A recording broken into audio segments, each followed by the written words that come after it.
A pleasant good evening and welcome to the College of Complexes.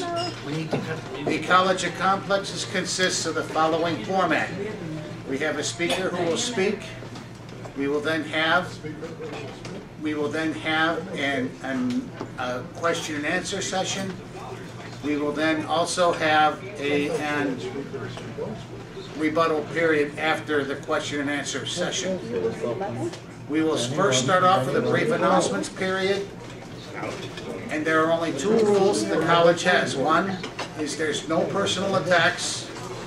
And two, Charlie, you can help me with number two. First is no personal attacks, and then I think it's one fool at a time. Yeah, one fool at a time. Okay. You know, we have a speaker tonight. His name is Mike Flores, and he's going to talk about the truth about Sputnik and the Russian space program versus the U.S. space program. It terrified the United States when Sputnik was sent into space by the Russians. The press went into a frenzy when President Eisenhower went golfing and claimed Sputnik was not a problem. Kennedy would say the Republicans were soft on communism by ignoring this event. All of Intel, which was only a few agencies then, claimed this showed socialist ideals were a match for capitalism and the Soviet Union was unstoppable. Now, for the first time in the United States, the actual truth will be revealed. Using declassified Russian documents and interviews, Michael Flores has discovered the truth, tracing the Soviet space program from the Second World War to the U.S. publicity stunt of a man walking on the moon. He names names, incidents, and not even the Russian people know, and reveals the biggest secret of all. A multimedia event you will not forget. Let's welcome Mike Flores.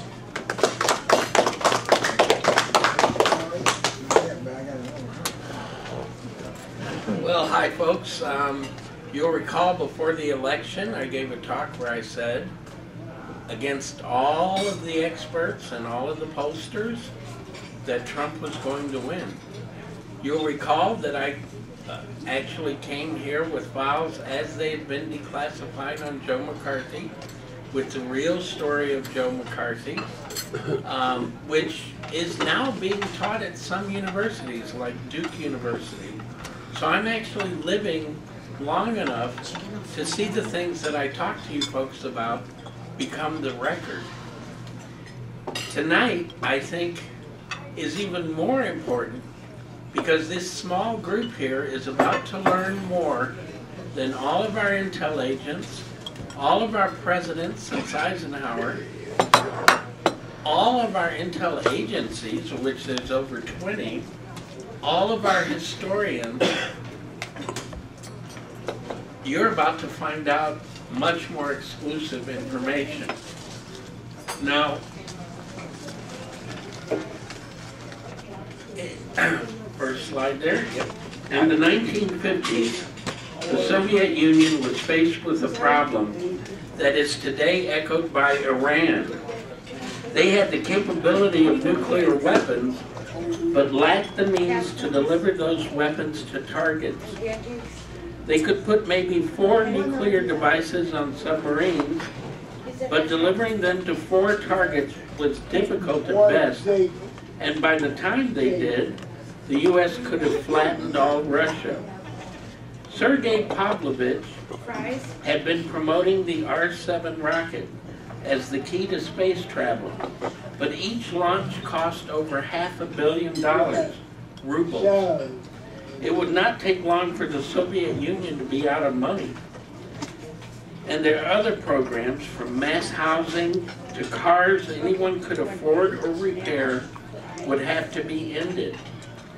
Khrushchev knew the Russian people would not accept this, and the party heads were already mad at him because those programs, affordable housing, low-priced cars that could be repaired by the owner easily, were actually all based on Ford's Model T car production system.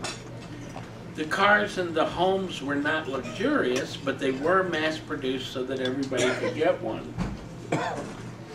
This was misread at the time as a triumph of socialism when in fact the model was taken from a capitalist innovator. The Russian people were never told this, and Americans never understood it. Khrushchev was an administrator.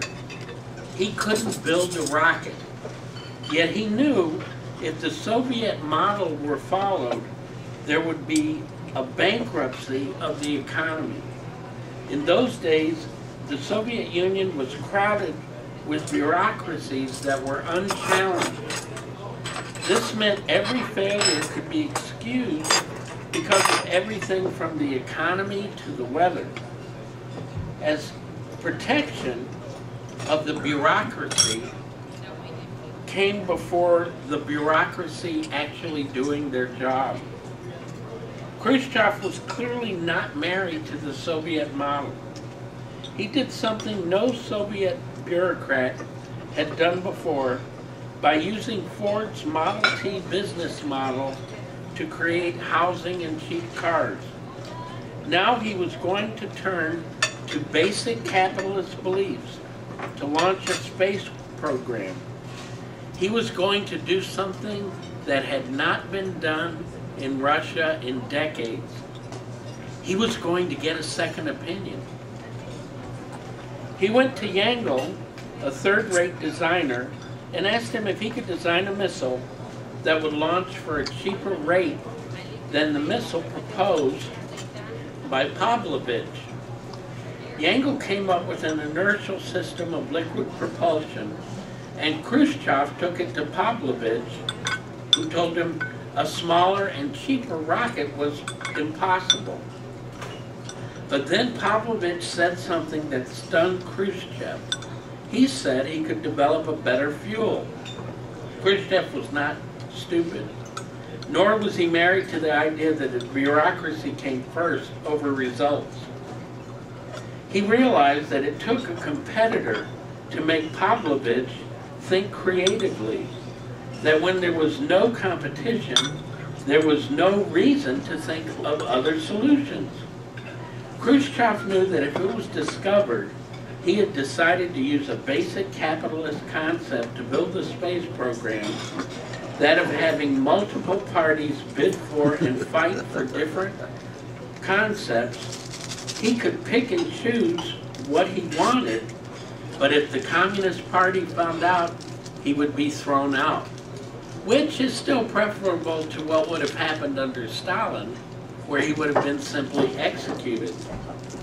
He decided this would be the highest classification level in the Soviet Union, which meant none of the party bosses nor the KGB would be allowed to know what he was doing. What our CIA and the British MI5 saw as a triumph of socialism over capitalism was in fact the beginning of the end of socialism in the Soviet Union. The space program could not happen if capitalist ideas were not part of it. Then he did something that under Stalin would have had him executed.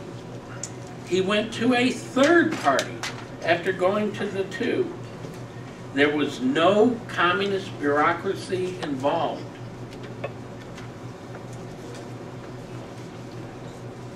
President Eisenhower, next slide please. Okay. President Eisenhower had stated in public that the Soviet launch of Sputnik was no big deal. We too were working on satellites, and it really didn't matter who was first. But Democrats saw an opening, and they began a campaign to frighten the public. The satellites could be used to drop bombs on the U.S. Well, actually, they didn't weigh enough to carry even one bomb. But people didn't know it, and the Democrats knew they could create hysteria over it.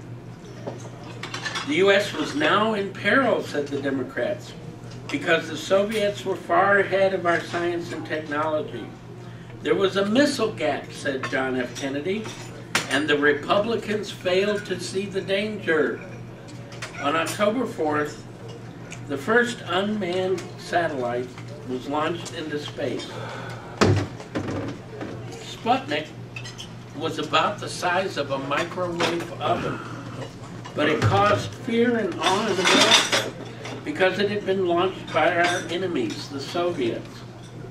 Everybody was speculating that they're going to drop bombs on our heads and all sorts of dire things that obviously couldn't be done.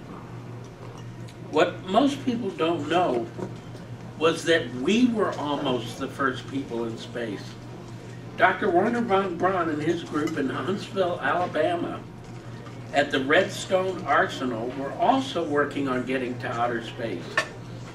But they were required to follow the rules set by the IGY, International Geophysical Year Group. These were the same people that had worried that dropping atomic bombs would cause tidal waves and cities to collapse, etc. Dr. von Braun rode Redstone missile number 29 to the launch pad, fashioned it with rocket science upper stages, and put a satellite on board, but then was not permitted to launch until getting permission from the IGY. Well, they rolled the rocket back and put it in mothballs. It wasn't until after Sputnik was launched on October 4th, 1957, and then the insistence to the Eisenhower administration that they follow the IGY, that we were participating with the Vanguard rocket, which unfortunately wasn't ready to go.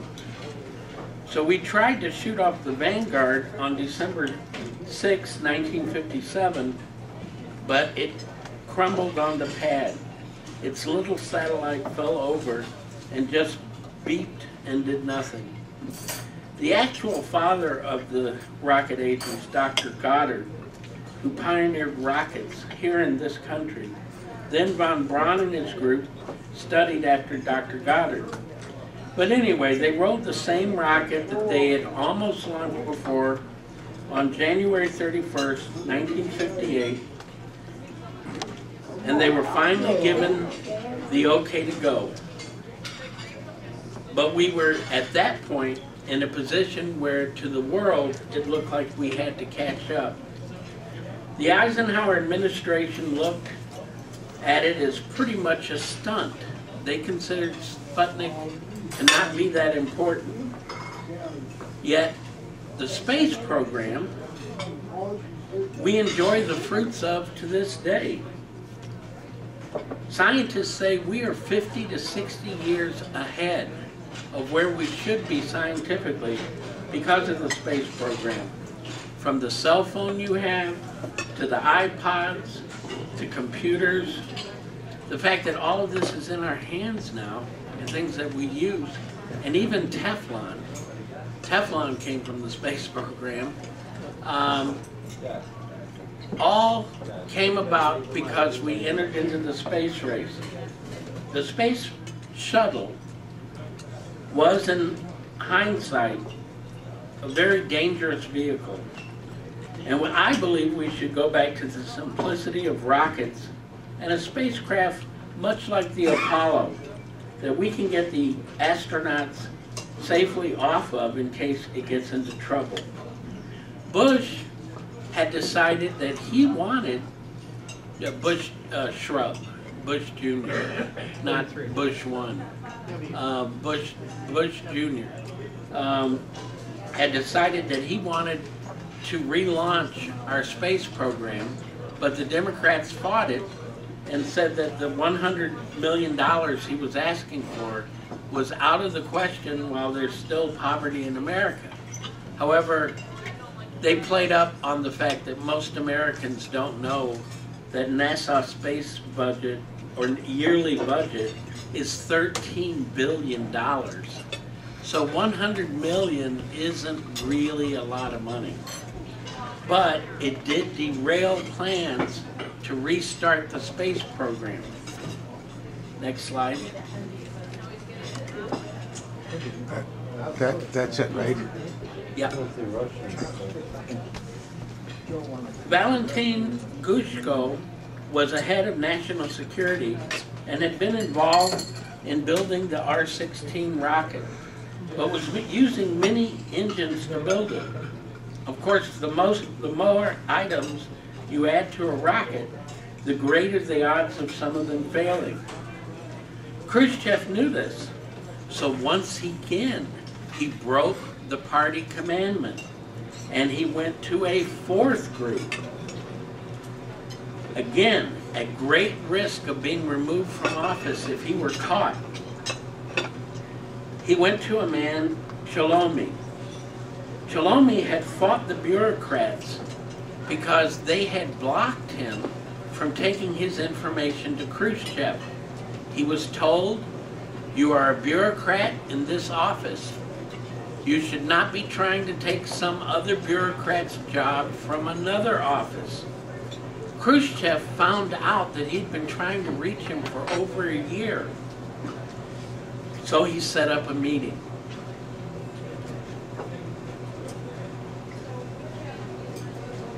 Khrushchev did not know how to build a rocket himself, but he now had 4 groups of people competing to come up with a winning rocket design. There was money for research, much less than development costs would have been, and Khrushchev could then pick and choose what he wanted from the 4 different groups, just like capitalism. But Khrushchev was not finished. He went to another group, a 5th group, headed by Nagaratis, for one reason: to force all of the 5 groups to compete with each other. There is one thing, next slide.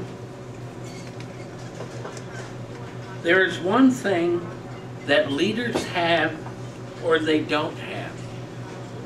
Up until Khrushchev, and then all of the leaders in Russia after Khrushchev, did not have intuition.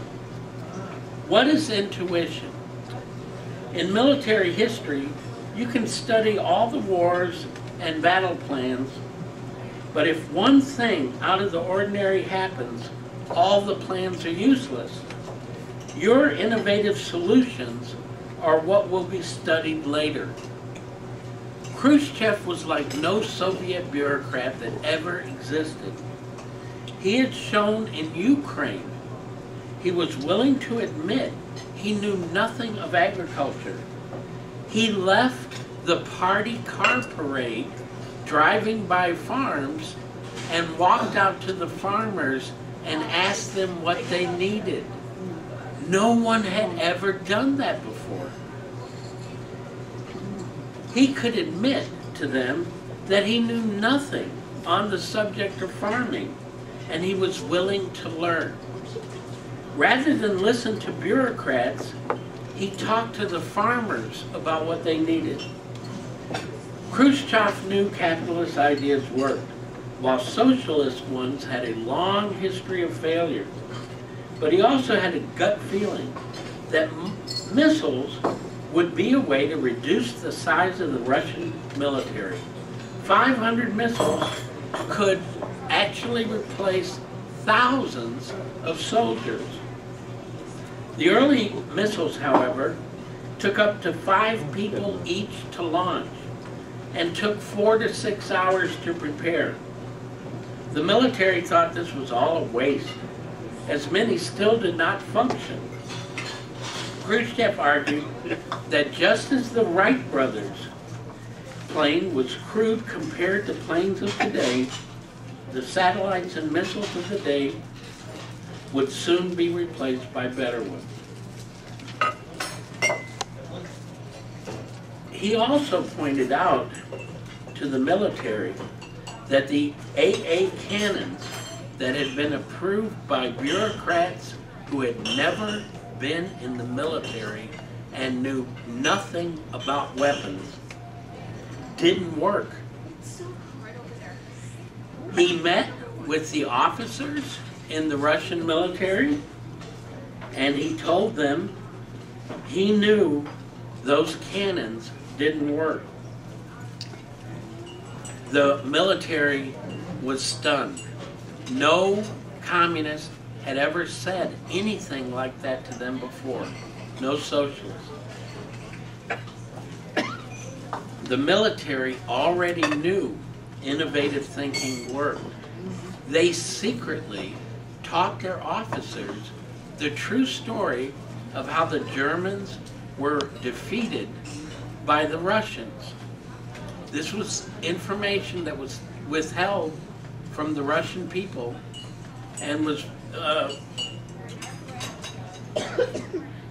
pertains to the man Zhukov, who was defending Moscow. He had been given battle plans by a committee that had never been in war. And he decided, he had a gut feeling, he had intuition, that there were 3 roads that met together that no one was traveling on. He moved his soldiers to the 3 roads against direct orders from the Communist Party bureaucrats. Zhukov, when asked why he did this, just said he had a gut feeling that if he was a German, he would use these less traveled roads, and he was right. When the Germans showed up in full force, they were completely surrounded and their asses were ground into the earth. Intuition, not socialist planning, had demolished the German army. The Russian people were never told how the victory came about, but Russian officers would teach men becoming officers in the Russian military what had actually happened, including ignoring the party's direct orders. Because Khrushchev repeated this story to the officers in the Russian military, they were won to his side. Next slide.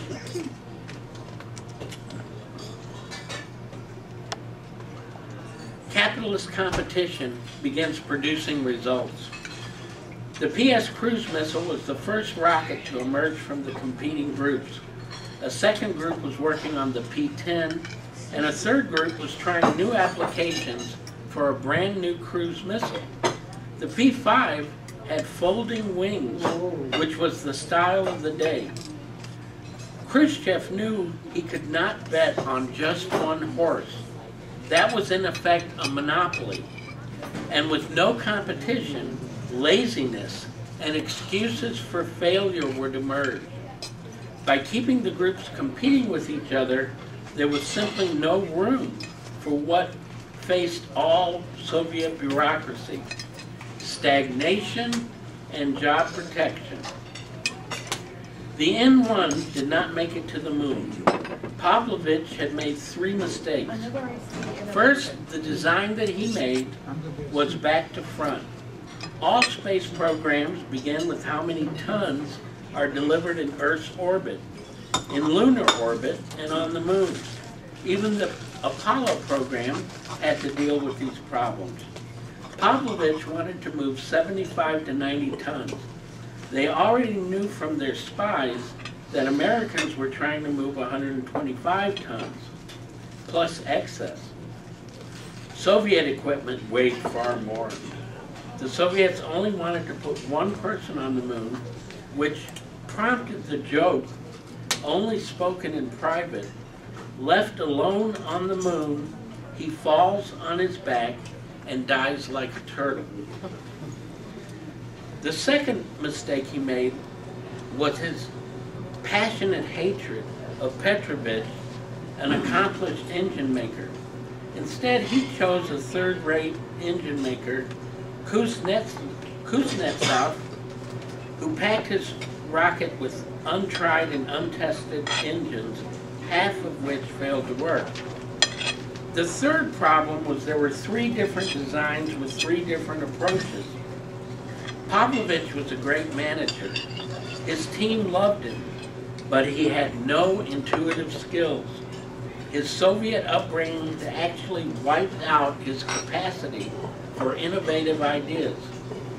A baby must have one father, not many, is a Russian saying, and his team was many fathers, so no actual insemination of ideas took place. One man stepped forward with a brand new approach to the problem. His name was Tikhonravut. He had a bold change of plans. He proposed a satellite, not a rocket. Meanwhile, Yongle had the army in his side and the wing of the party involved in factories. He had the love of the military because his concepts were all consumer-based. He put the comfort of the soldiers first. But when applied to the rockets, none of his suggestions helped. Should the hatch be bigger? Is the hull comfortable? Would not get Russia into space. Khrushchev wanted to hedge his bets. He decided to go public with the space program, so if the U.S. launched first, it wouldn't cause the shock that the Soviets did to us. So he announced they were going to the moon, although they were not anywhere near capable of doing that, so that if the U.S. got their rocket up first, he could say, so what, we're going to the moon. The N-1, however, had a mother but no father. Shalomi had a vision. Everyone presumed the rocket would have wings and be launched from an aircraft carrier. But he asked, why? A question no Russian bureaucrat had ever been asked in decades. Why? Why couldn't the wings open after the launch? He wanted the engine in a container to protect it from the weather. Why couldn't the rocket take off from a hole, like a woodpecker, and open its wings? The reactions from the other groups were laughter, but Shalomi was wise. He had won over Kotov, the assistant to the Navy. After he expressed his support for the idea, the other groups stopped laughing. U.S. spies would steal that plan, and we would use it later in our Tomahawk missile program. Yes, they stole from us, and we stole from them. By 1965, the military satellite, the Almaz, would emerge, and the basis for the idea of a space station took hold. Next.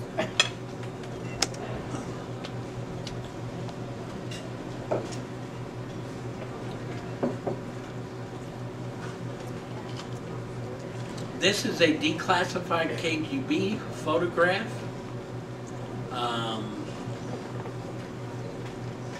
The launch of the Sputnik was used by CIA to create a strong Soviet enemy. It was used by Democrats to launch the missile race. And the belief that socialism actually worked began to take hold in the United States. Government bureaucracies, trapped by the same job protection and laziness, sprang up in Western societies. If socialism worked, all we needed was a socialist-style government bureaucracy. We could end poverty forever. Trillions of dollars later, I can show you parts of the West Side that look like a war zone after trillions of dollars. Had the CIA discovered what was actually going on, and they never did, that capitalist ideas were the only parts of the Soviet Union actually working, we probably never would have gone to Vietnam.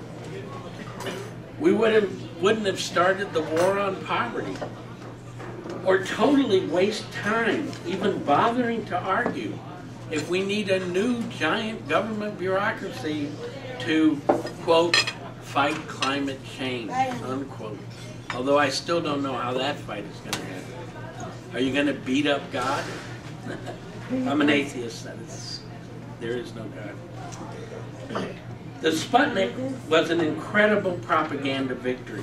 It terrified the West and made it reconsider socialist ideals to deal with the problem. If their bureaucracy could send a missile into space, couldn't we do something with the bureaucracy to fix the problem? This idea was based on a falsehood, however. And the West was now stuck with bureaucracies that one Soviet Union leader could have told them would never work.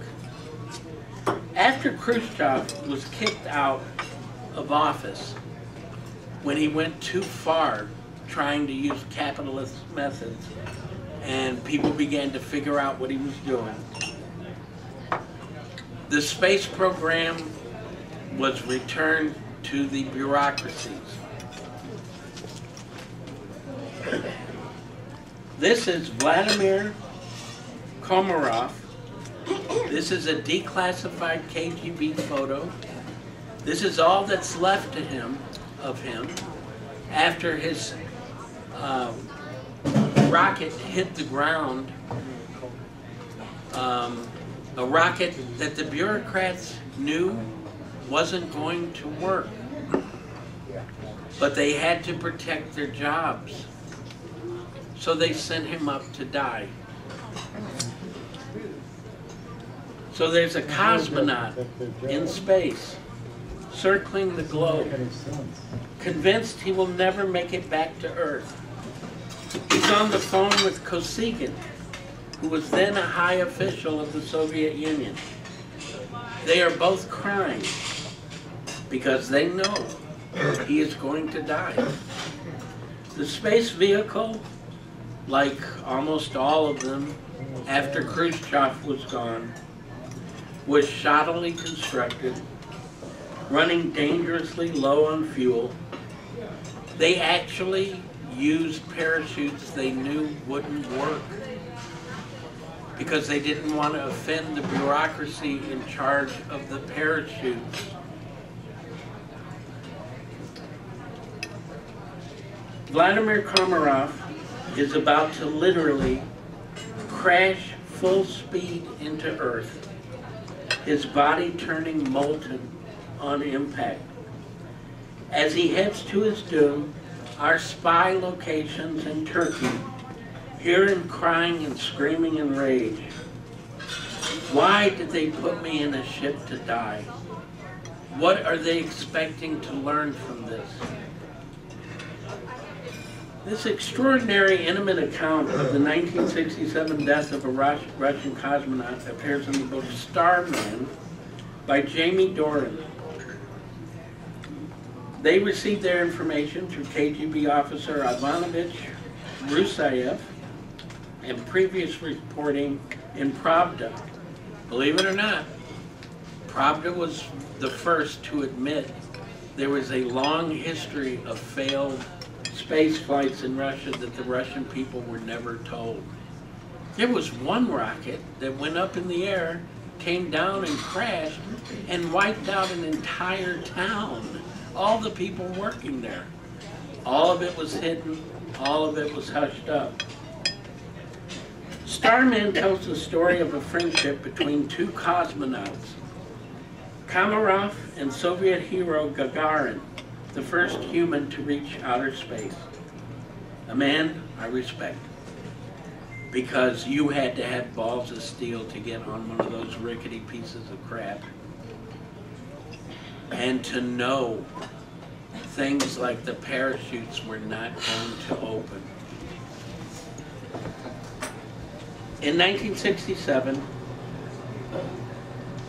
Komarov and Gagarin were both assigned to the same Earth orbiting mission. Both knew the spaceship wasn't ready to fly. Komarov told friends he was going to die. He even held a party before he died with his friends, where he said it was his wake. But he wouldn't back out, because he still believed in the socialist ideals. And he knew if he backed out, Gagarin would be the one to take his place, and he did not want him to die. Leonid Brezhnev, leader of the Soviet Union, decided to stage a spectacular mid-space rendezvous between two Soviet spaceships. The plan was to launch a capsule, the Soyuz 1, with Komarov inside. The next day, a second vehicle would take off with 2 additional cosmonauts. The 2 vehicles would meet, dock, Komarov would crawl from one vehicle to the other, exchanging places with his colleague, and come home in the second ship. Brezhnev hoped a Soviet triumph on the 50th anniversary of the Communist Revolution would be a tremendous propaganda boost. But the problem was Gagarin, already a Soviet hero, the first man ever in space. He and some senior technicians had inspected the Soyuz 1 and had found over 280 problems that made the ship a disaster. He turned in his report to the bureaucracy, and that report never went any further. Nobody wanted to be demoted. Nobody wanted to be sent to a Siberia-style ambassadorship. They were protecting their government jobs.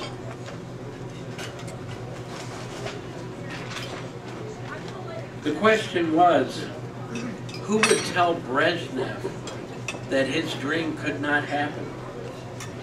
Gagarin wrote then a 10-page memo and gave it to his best friend in the KGB, Rusev, but it never went any further. Everyone who saw the memo, including Rusev, was demoted, fired, or sent to diplomatic Siberia. So even his secretary, just for having seen the memo, found herself out of a job. With less than a month to go before the launch, Komarov realized postponement was not an option. He met with Russia, the now demoted KGB agent, and said, "I'm not going to make it back from this flight." Rusev asked, "Why not refuse?" Komarov said, "If I don't make the flight, they'll send Gagarin. I can't do that to my friend. That's Yura, and he'll die instead of me. We've got to take care of him. He's the only true hero of our space program." Launch day, April 23rd, 1967, a Russian journalist, Golovanov, reported that Gagarin showed up. It gets very emotional for me here. I'm sorry. I respect brave people, any country they come from.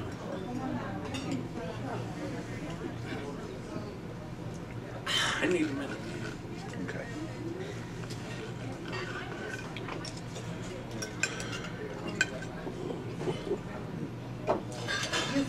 You feel sorry for Gagarin and for Komarov? Mr. Flores. Just a second, please. Gagarin showed up at the launch site and demanded to be put in a spacesuit, though no one was expecting him to fly. Golovanov called this behavior a sudden caprice, though afterwards some observers thought Gagarin was trying to muscle in on his friend. They didn't realize he knew whoever got in that rocket would not come back alive. Once the Soyuz began to orbit the Earth, the failures began. Antennas didn't open properly. Power was compromised. Navigation proved difficult. The next day, the launch, the second rocket that was to meet it, was canceled.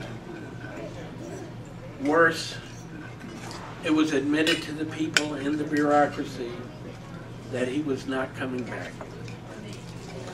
All the while we were listening in. The National Security Agency had a facility at an Air Force base near Istanbul. Previous reports said that U.S. listeners knew something was wrong but couldn't make out the words. In this account, an NSA analyst identified in the book as Perry Feldwalk, but that's probably not his real name, described overhearing Komarov tell ground control officials he knew he was about to die and to say goodbye to Gagarin. Feldwalk described how Soviet Premier Kosygin called on a video phone to tell him he was a hero. Komarov's wife asked what she should tell her children.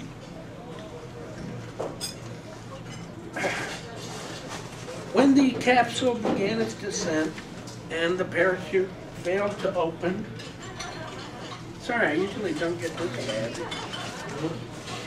The book describes how American intelligence picked up his cries of rage as he plunged to his death. The bureaucracy running the Russian space program had no way of knowing.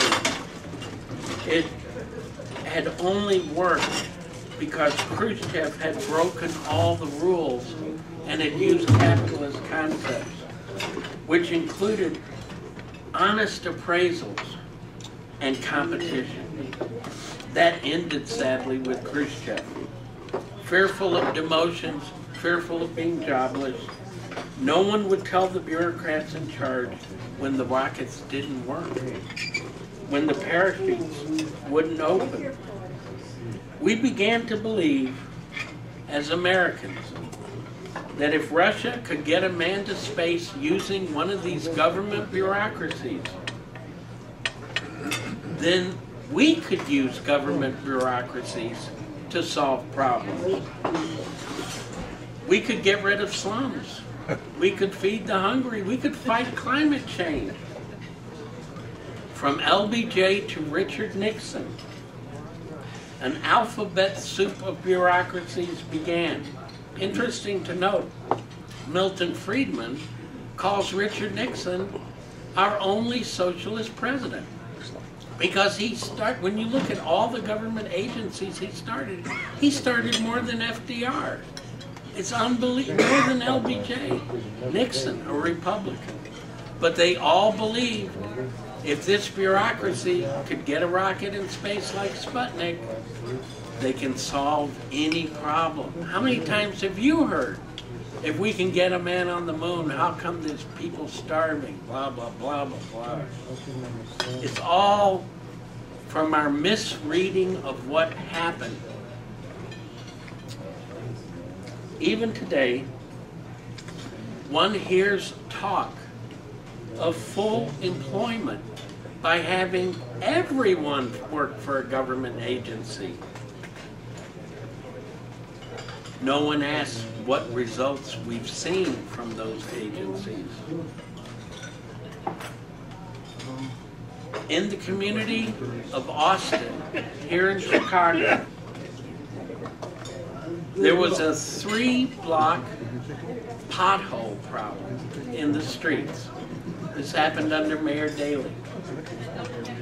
It was going to be 6 to 8 weeks before the government workers could get there to work on the potholes. 7 members of the Austin community went out and bought their own repairs for the road, went out into the street and filled the potholes in 2 hours. Chicago had already put aside 2 months for a lot of government workers to fill the potholes that took 7 people 2 hours to fill. Mayor Daley, and you can Google this, actually gave a press conference saying that people shouldn't do that. Well, if they did it, they would find out really quick that there's a couple of dozen government workers doing a 2-month-long job that would take them 2 hours to do, with a half dozen people, one making lemonade.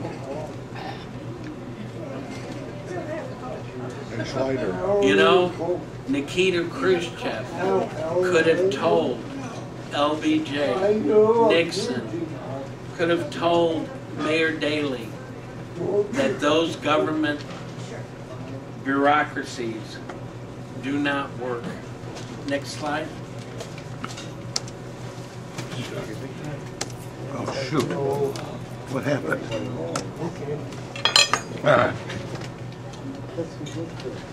Something. Ah, man. Something happened to the thing. I'll have to.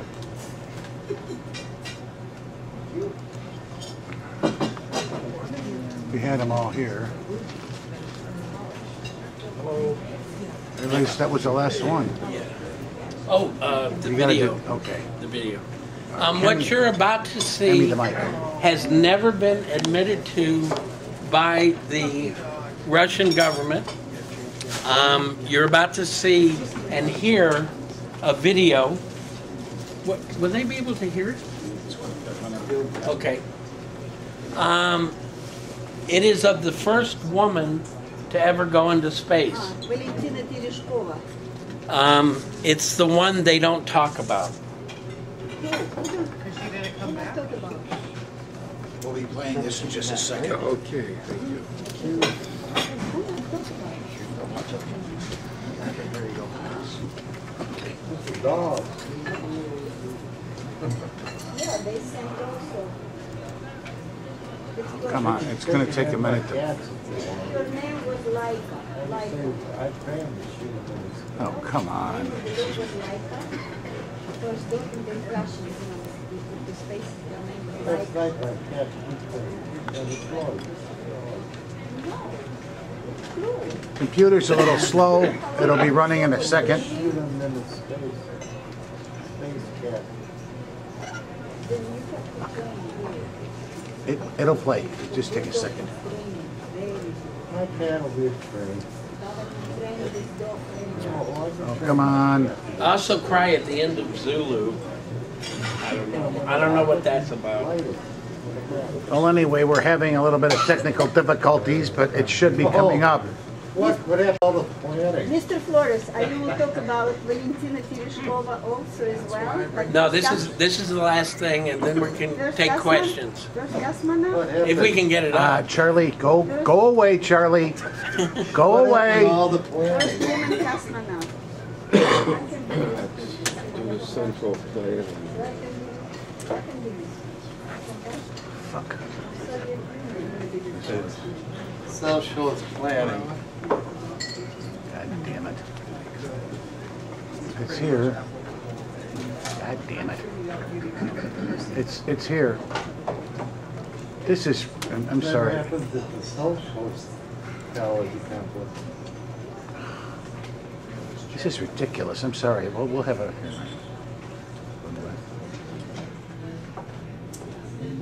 We'll have it in a second.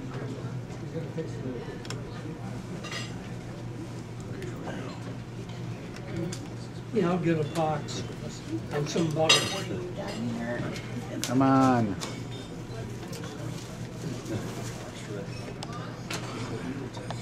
It shouldn't. Yeah, a box and some butter. It'll play. It'll play. Okay. It's coming. Damn it. It's media player. This is an older system. It's going to work. Rockets put together by 3 people work better. Right? Should be coming up here.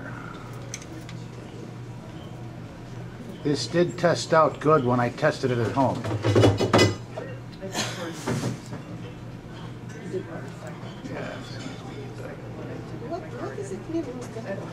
We She was have, not lost. this is ridiculous. Oh, come on. No, You got lost? No, I gotta turn on the sound. she did very good.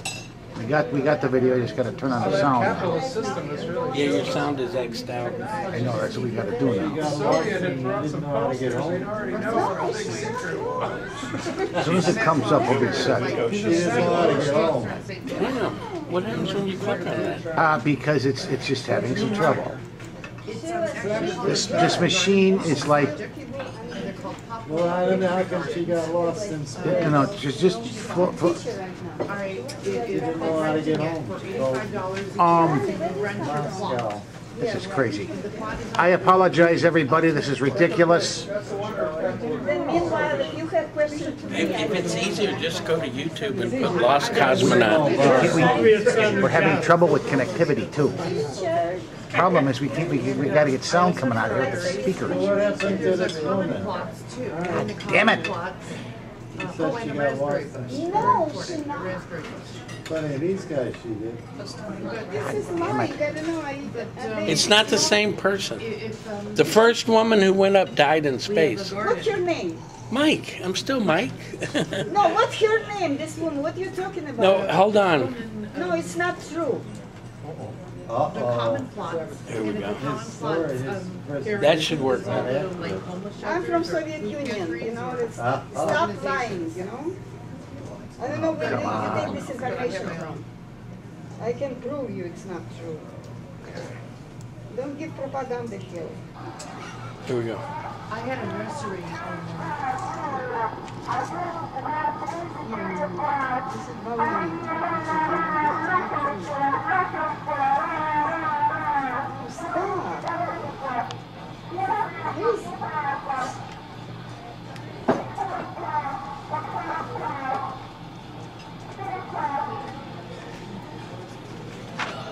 This is absolutely not true.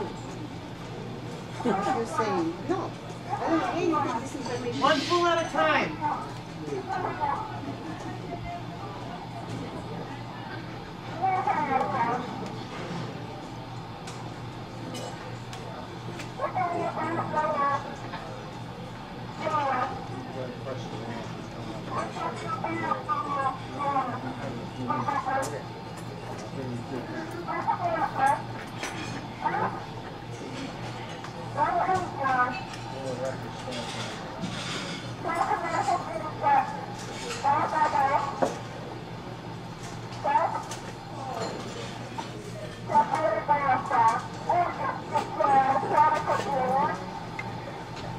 She's talking about how hot it's getting.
Satellite was decided in City Bus in 1961. Where do you get this stuff? Okay, folks. All right, Mike. Any there you questions? go. Is it questions? Let's go to questions right away. Okay. I'll do the, Who's gonna help you, Mike? This is all baloney. Exactly. Okay, who's got the first question? I got it. Tim's got it. Mike, you know, you kept saying that a lot of, you know, that some of the stuff that was capitalistic stuff, this was actually common sense. Are you simply saying that the whole Soviet bureaucracy was lacking in common sense rather than just doing it because, you know, I find it hard to believe that they would, you know, that we had a lot of trial and error in our space program too. I do know that they were more conscious about public image, but you mean to tell me that it was a lot more widespread than it actually I thought it was? Well, the thing is, what happens, you know, this is going to sound weird, but I once asked a rat catcher in an alley that I saw, putting bait in the alley. I once asked him, isn't there a way to do something about all these rats? Isn't there something you can do? And his answer hit me very hard, because I think it's true of bureaucracies all over the world. I don't think it's just socialist ones. He said, if we kill all the rats, who's going to pay for my kids to go to college? If we can fill all the potholes in 2 hours, what am I going to do for 2 months for work? Were you, any of you take CTA, March, April, May, you go to the train station, it's 56 degrees, there isn't any snow on the ground, and yet CTA employees have rock salt on the sidewalk, as if it's snowing, because that's the day they're supposed to do it, You were wrong. whether it snows or not. Tell me about it. They threw So, rock salt on the Russian- next One day. fool at a time, Charlie.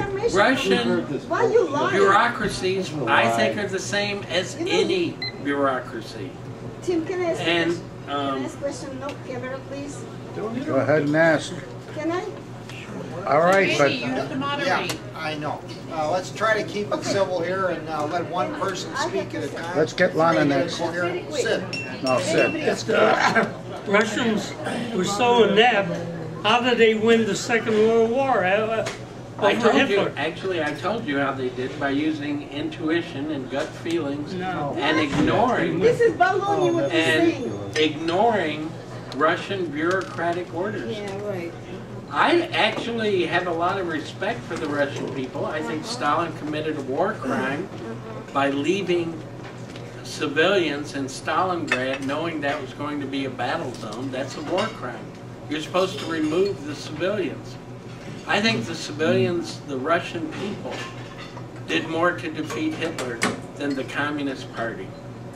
And intuition from the generals, which I talked about in the talk, where they were able to massacre the German military machine, was far more important than the dictates they were getting from bureaucrats who had never been in a battle. And don't forget, it was American weapons too that helped them. Khrushchev learned that competition is good, that competition on different ideas is good. He didn't share that with anyone. He so couldn't, if that had become known. That's why it was He classified on couldn't the have highest kind of level. added just a nuance to communism or something. So No, that you because did it when he he fin- died or left office, you returned all of When he finally was caught, they got rid of him. They unseated him. He went off to fish somewhere on an island or something. one editorial in a newspaper or so. I mean, politicians. There's cases of people saying this It would is have my position, ended but people. now I think realize it I'm would have. wrong. I think it would have ended people's jobs. When you have a government job, especially in poor times or where other people are struggling, that's a gravy train. I mean, that's you don't want to lose that. And in Russia, they were so fierce. Like I said, just seeing a memo, not even reading it, just handling a memo that said the space rocket was not going to fly, that whoever got in it was going to die. Just seeing that meant a secretary lost her job.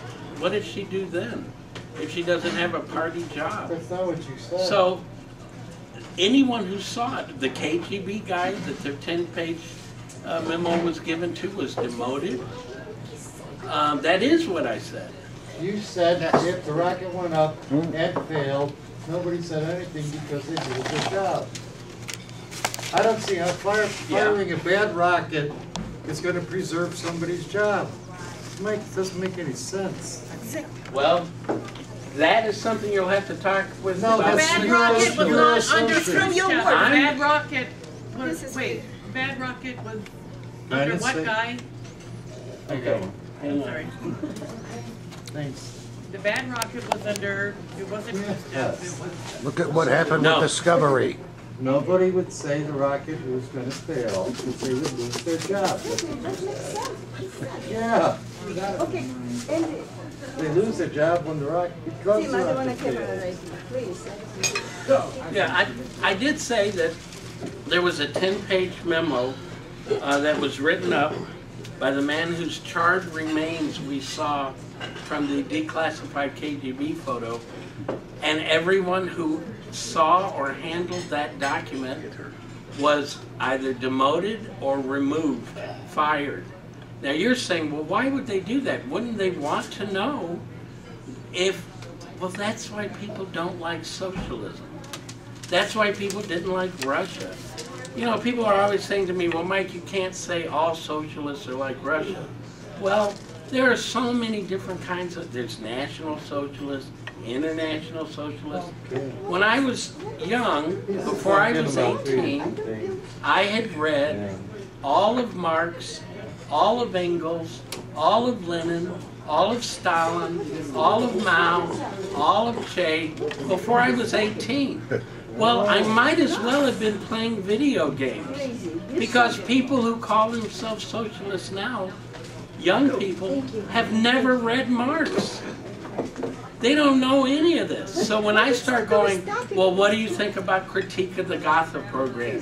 Or left-wing socialism and infantile disorder? And they look at you, well, I read Noam Chomsky. Isn't that the same as reading Marx? No. So they're all different socialists. And there is no logic to it. It doesn't work. So you're asking me to explain why on earth would Russians send people up knowing they were going to die in a rocket? It's not. Who knows? This is not. I don't know. I'm not a socialist. I don't even know how to get You don't know into what that you're talking mindset. about. You have a question there, please. Next question. All right. Tim, I don't want a camera. Well, So then- listen, No speech, just a Yeah. question. Ask him a question. I have, listen. Or Andy. come up here in the rebuttal No, time. I don't mean about it. Very brief. First of all, let me tell you, your I'm from question? former Soviet Union, okay? So let me tell you, it's true. What you say, couple topics, what you combine in topic, what you try to say, it absolutely doesn't make sense. It's not true. First of all, about Khrushchev, you mentioned about agriculture in Khrushchev. Let me tell you, okay? First of all, you're not historian. Number two, he was very good in agriculture. He came from agriculture society, from family, okay? From generation to generation. So he was very wrong. So to what's your tell question? him You have a nothing. question.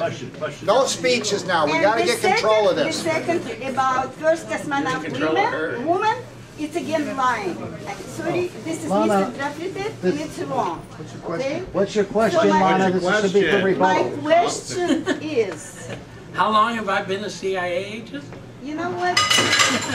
Don't stand. So let's get the question, My please. question is, how, if you in capitalistic society here in this country, so what are you for, socialism or capitalism? Or you don't, Well, our if society you read today, Marx, I think what it's a you know blend. capital, right? So I what think our society is a blend of capitalism and socialism, and I would say that and the this parts I'm not- and this I'm of not- socialism that we sit down. have is where we have the most failure in our government. Okay. Over here, question. What would you say about these people who say the lunar landing of 1969 was a hoax? You know, I have smoked some great pot in my life, but no matter how high I got or how many Beatle records I listened to, I never believed any of that crap. But you know, there's a funny joke He asked that if you people believe in the tell. moon landing. There's a funny joke people tell. You know, because the rumor is Stanley Kubrick, the great film director, actually faked the moon landing footage. And I say to them, well, yes, it's true. He filmed it, he faked it. But he demanded it be shot on location. Charlie.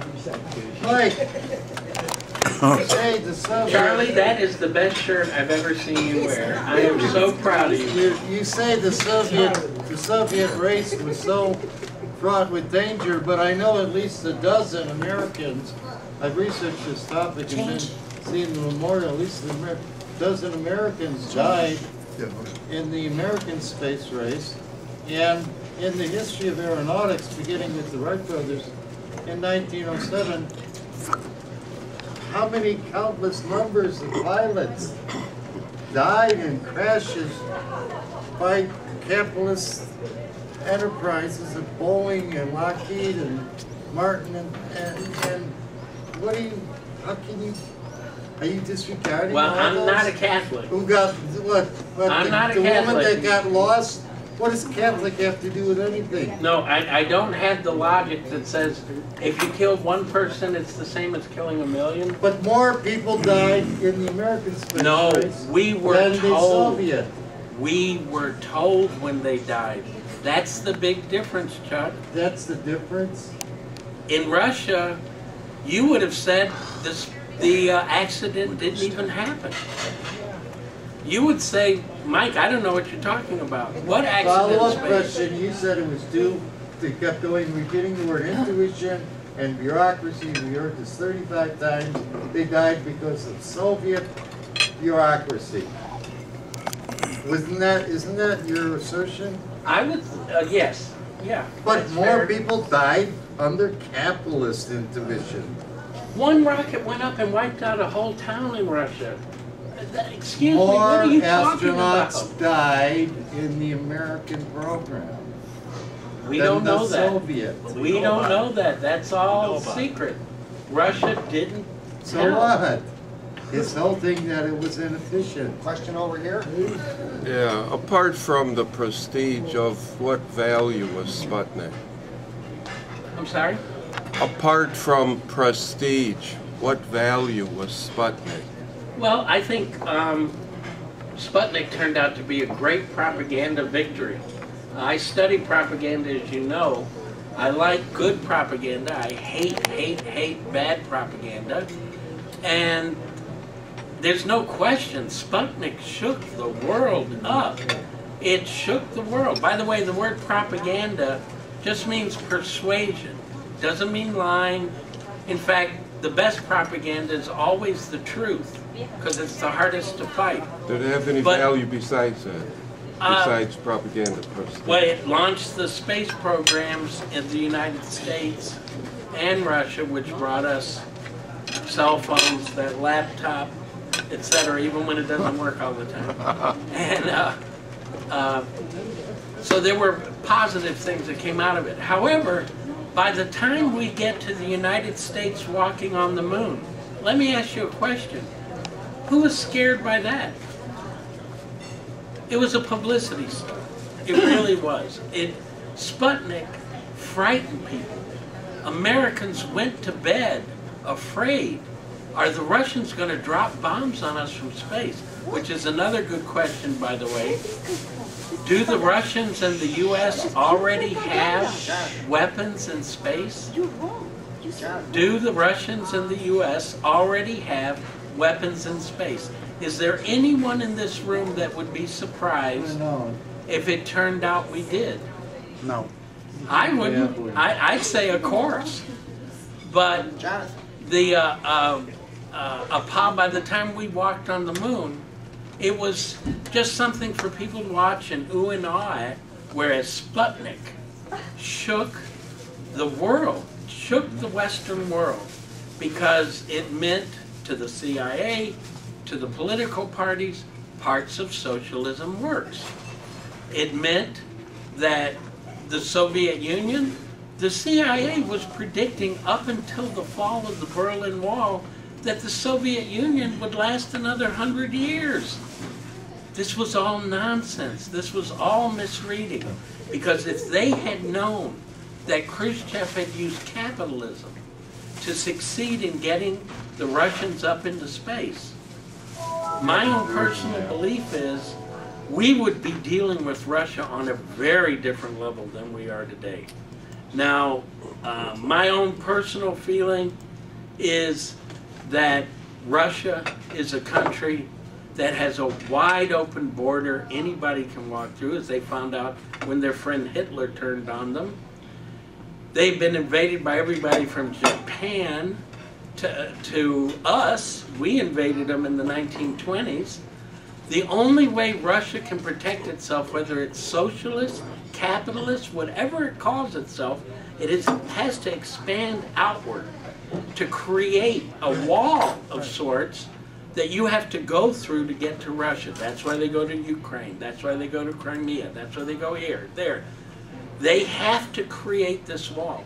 The only way to stop this, and when I realized this had nothing to do with socialism, that their czar would have done the same thing, it was an aha moment for me, because I realized the only way we will ever be able to get rid of our nuclear weapons, the only way we will ever be able to stop Russian expansionism is become their ally.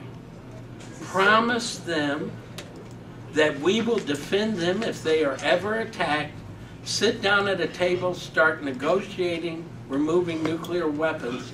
We would create an empire that would make Rome look like kindergarten class. Jonathan. That's the only way out of it I see. Next question. Jonathan, you got a hand up? What's your question? Mike, thanks for the presentation. You said capitalist ideas in the Soviet Union were the only ones that were working in what time period are we talking about here? Are you talking about 40s, 50s, 60s only, or are you talking... No, Khrushchev wasn't in power in the 40s. Although he was involved in the killing of Stalin. Oh, I'm sorry, I'm off mic. Okay, so what capitalist ideas would you say in your definition of the word working in the United States? I'm sorry? What capitalist ideas would you say during that same time period, in your opinion, worked in the United States?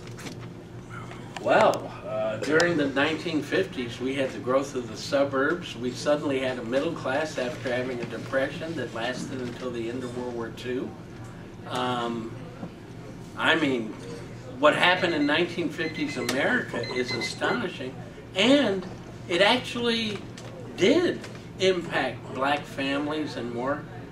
When you go back, and I have a photo album on my Facebook page of black families before 1964, when 93% of black families had the father present. 93%. And what? When people went to church every Sunday. What year? When people, up until 1964.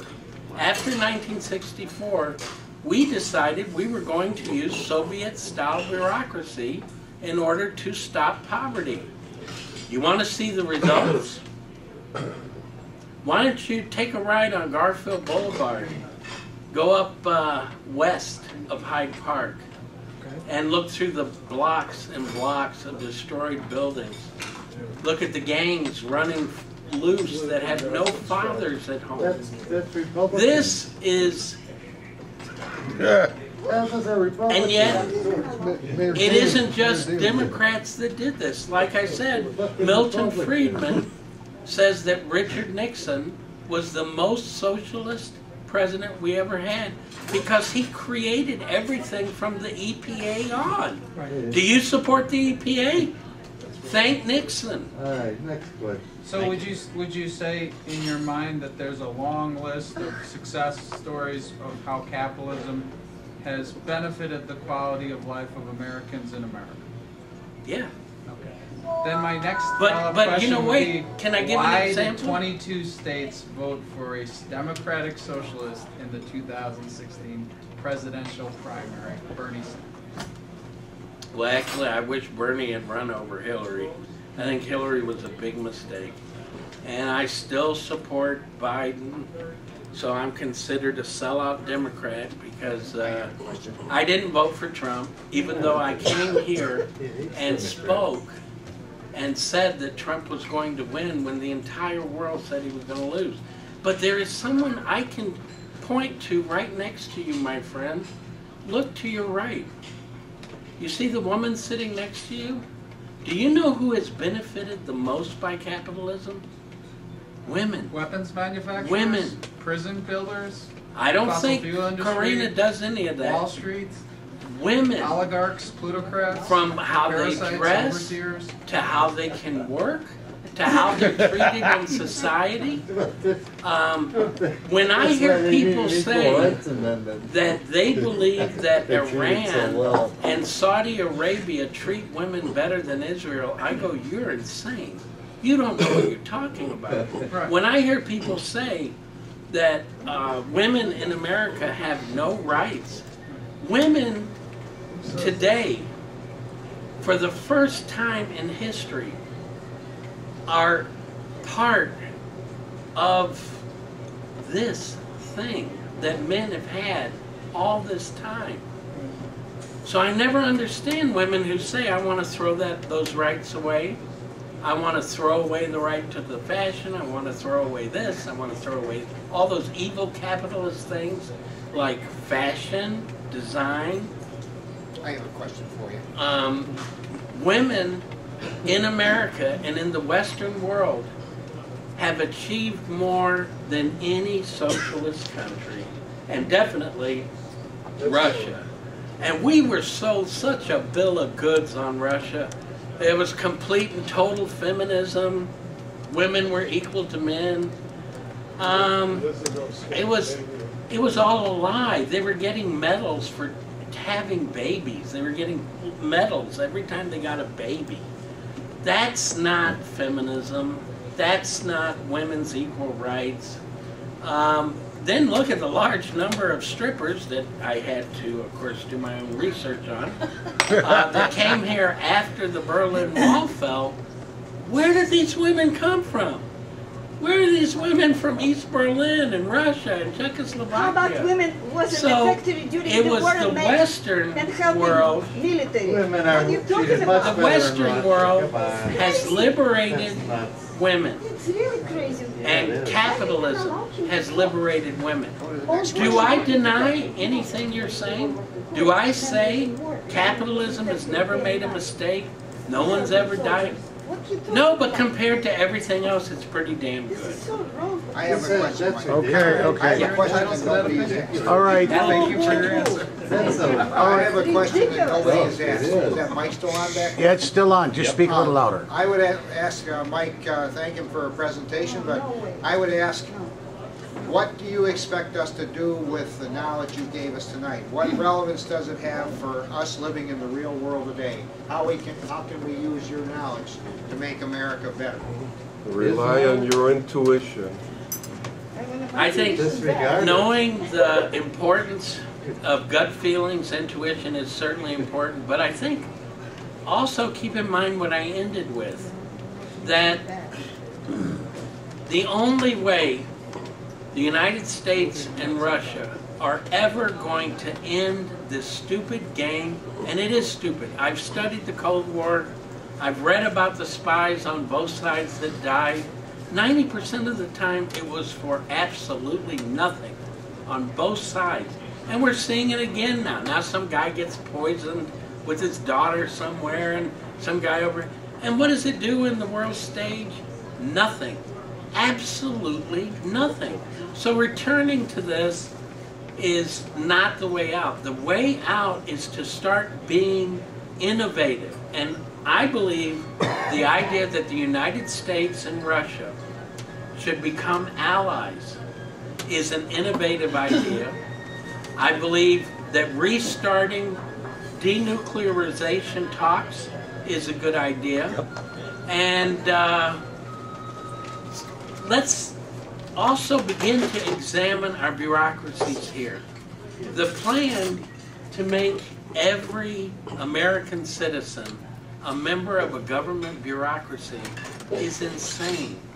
It's crazy. Why? But it comes from the belief that the Russians got into space because their bureaucracy was really great. when in fact you have now learned their bureaucracy had nothing to do with Sputnik. Okay. Last question over here. We're going to have to wrap it up. It's 10 to 8. No, it's, It's 10 to 8. okay. We have to- Hold on. Who? Give us a hand. Who wants to make a rebuttal tonight before we keep going on with questions? Who wants to give a rebuttal? Keep your hands up. 1, 2, 3, 4, 5, 6, 7. Okay, so well, we got a few more minutes of questions then. We Okay. got plenty of time. Charlie, why don't you knock it off? We'll take No, you at I'm a not. time. This is 10 to 8. We never went this early. Yes, we have, Then Charlie. we got 7 people want to make rebuttals. That's 35 minutes. That's still longer than that. That's right, Now Charlie. listen, stop abbreviating this program Exactly. without just cause. We That's just asked, ridiculous. Charlie. We're just Don't tell asking. me to We shut just up. asked. That's right. That's bullshit. Go ahead, We never Karina. go this early. Karina, you got a next question? The guy in charge. We get one, we always get Okay, two. if this is my, okay, do you, I want to ask, yeah. okay, go ask a question and I'll do next. All right, the question is, after 9/11, would you say the dumbest thing that the Bush administration did was go put missiles in Poland, supposedly to go after Iran, up against the Russian border? Did that reignite the whole Cold War, all over again with this? I say that was a ridiculous thing to ever do. I think that the Cold War never ended, and that a lot of people wanted it to end, hoped it would end, and were naive. When Hillary Clinton gave, well, a list had come out of journalists that had been killed in Russia, and everyone thought Hillary was going to confront Putin over it. Instead, she said she was restarting, rebooting Russian relations. She gave Russia weapons for free and below cost because she believed everything was fine now. And immediately afterwards, Crimea happens and Ukraine happens. So we've had this kind of wishful thinking about Russia, and it's gone on since the revolution. It's why so many Americans draw inspiration from the revolution, but people who come here, escaping from communist countries, are appalled when they hear some of the things teachers say, things like that. So I would say, in my appraisal, the Cold War never ended. The fall of the Berlin Wall did not stop Soviet intel, Russian intel, and I believe that every move that we have made, both the left and the right wing, and of course I blame the Soviet Union for destroying the American left. The independent American left, with its roots in the IWW and groups like that, became cheerleaders for Stalin and the Soviet Union, and they have never recovered from that. So we've always been naive about Russia, I think. A follow-up question? Yeah. I mean, to understand the Russians, we have to have a deep understanding of their early history. I mean, going back to the 500 AD, whatever, and start from there, understand how they've been surrounded by different peoples. They've always been under invasion by Mongols and other people that attack them. How they defend themselves. Like you said, they want to expand their borders out further out to expand themselves so they don't get attacked in the homeland. This is the mentality with the Russian people. Okay. That we have to Can we, come to grips with. all right. We don't understand that. Do you understand? I agree, and I hope tonight maybe some people will start thinking about it.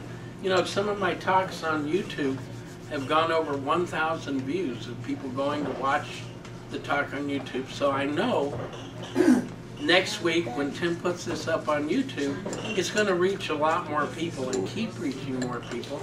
So who knows, maybe that's how it starts, with us saying, even if you disagree with everything I said tonight, do you really disagree with me saying we need to get rid of nuclear weapons? Question over here. Do you think there'll ever be a landmass war like World War I and World War II with this missile technology, with missile technology? I don't think we're going to lose all those soldiers like in World War II. Well, you know, it's funny, when I was in military school, I studied D-Day, the D-Day invasion, and to my horror, I realized what it was. Because originally the plan was that planes were going to bomb the bunkers that were firing on the troops arriving on the coast. 99% of the bombs didn't hit the bunkers. That meant the men being dropped off on D-Day were cannon fodder. They were just going to keep coming in waves until the Germans ran out of bullets. Okay. I don't think we'll ever fight a war like that again. We do see missile warfare. We just saw Israel fire missiles into Iran at their military bases. But I think the bigger threat today is the use of third parties to carry out attacks. Let's say North Korea wants to attack us. So they give funding to an Al-Qaeda terrorist group and give them a nuclear weapon. How do we know who did it if a nuclear bomb goes off in New York City? How do we know? That is the warfare of the future, where third parties are going. If Osama bin Laden did anything, he showed two things. For the first time, we all began to realize that America could be attacked. During World War I, World War II, Korea, Vietnam, America was not attacked. The idea of someone attacking America was nuts. After 9/11, it isn't nuts anymore. And they can use a third party to attack us, and us not know who did it. Us not know who provided the weapons. That, I'm afraid, is the warfare of the future. But Kim says he can attack us with a nuclear missile. Time out. Okay. We got time for 2 more questions. What's back there? No, I wanted one too. We're going to run to 8:15 with everybody still asking questions. What's the We source should of be in your rebuttal time right now. What's the source Charlie, of that? What's the source? That audio tape you have with the Russian woman. You say that it sounds like you're saying you're the only one that has it. No. That's actually on YouTube. And it's from an NSA declassified file.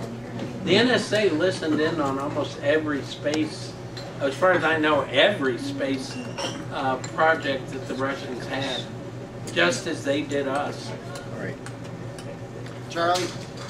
Yeah, you said the Khrushchev put together 5 teams of rocket scientists, which is singularly amazing considering I think maybe the United States had 1 rocket scientist in the entire country, but he was able to find 5 teams of rocket scientists when we didn't even have... What's your question, Charlie? Von Braun was one. What's your question? Where did he get all these rocket scientists to put to the other team, and we didn't even have 1?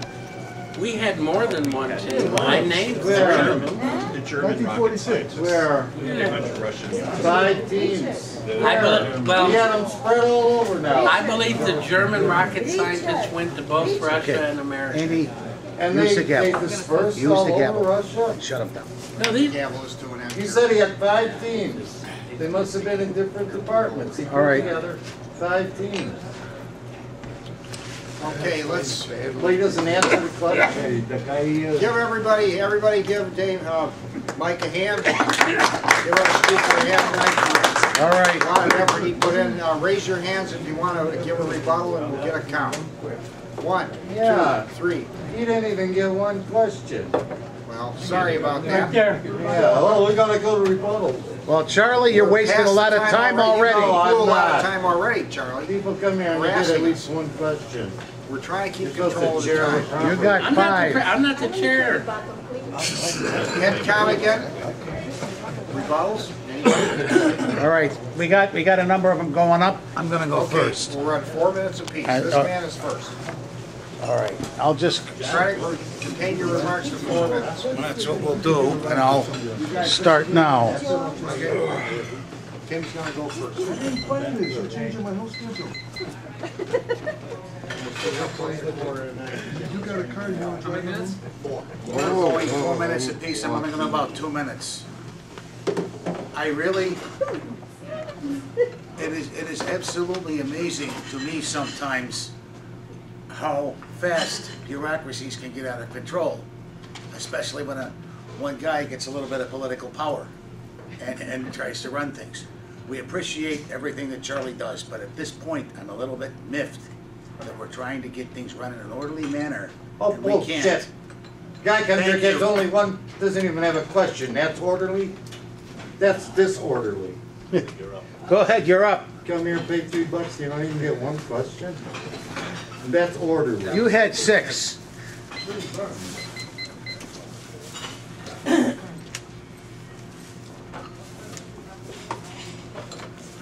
All right, Jonathan, you set?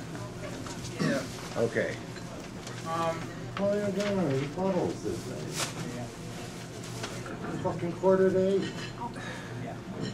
Democratic socialism is not totalitarian communism. Is something we don't hear on the mainstream airwaves enough.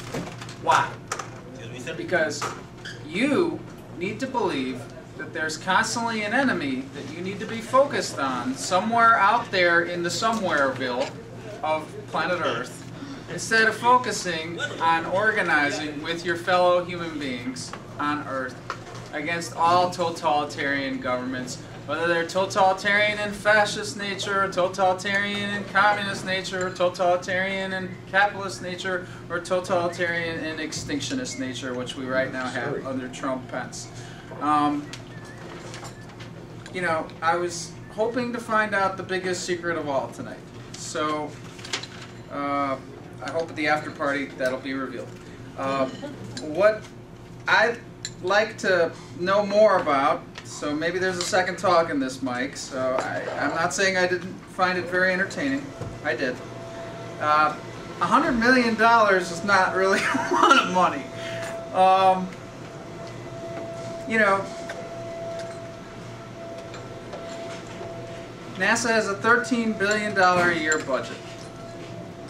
I don't understand why the United States people, why we the people, constantly say there might be something in the future that all this money of our money goes to that might be a breakthrough and a great, you know, leap forward in quality of life. So therefore, you know, all this other stuff that comes along with it. NASA doesn't only do pure scientific research. The military-industrial complex does not only do pure protecting we the people, okay? I know that sounds crazy to people who believe that everything their government tells them is the honest, God, 100% truth.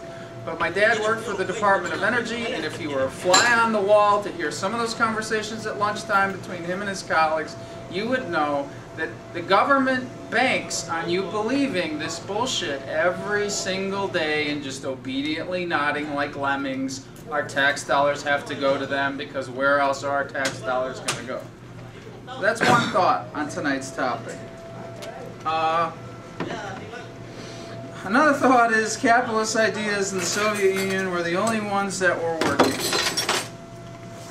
Here's a quote by Evo Morales, head of state of Bolivia, that might shed some light on what I'm thinking about how that statement relates to today. He said, an economic model upholding the financial architecture and war politics has as its nucleus the politics of the free market, that is, the voracious capitalist policy that pays no attention to anything other than profit, luxury, and consumerism. People are treated as things, and Mother Earth as a commodity. Either we change global capitalist society, or it annihilates the world's peoples, and it annihilates nature itself. Russians and Americans are cooperating today, in 2018, on space travel, because in theory it's going to save all of us people time and energy, and possibly if we have to go to some other place to live because of climate change undoing us all. I like to hear next talk, Mike, about how we're cooperating today, which at the end of your talk, it's good to hear about denuclearization and cooperation between these two nations, because it might just save us from the brink of disaster. Thank you, Mike. Okay. Thanks. All right, next, please. You're up. Yeah. first I'd like to thank the Speaker for bringing out this issue between the Russians and the United States. I think the point I want to make out is that we were probably a Cold War with Russia, so it was just after World War I in some sort of way. We went through Second World War as allies, although we really were still somewhat enemies. After the war was over, then we really split up into two camps in the world. We had the biggest break we had. We went through this massive military buildup. It's just insane what we've gone through the last 60, 70 years, whatever.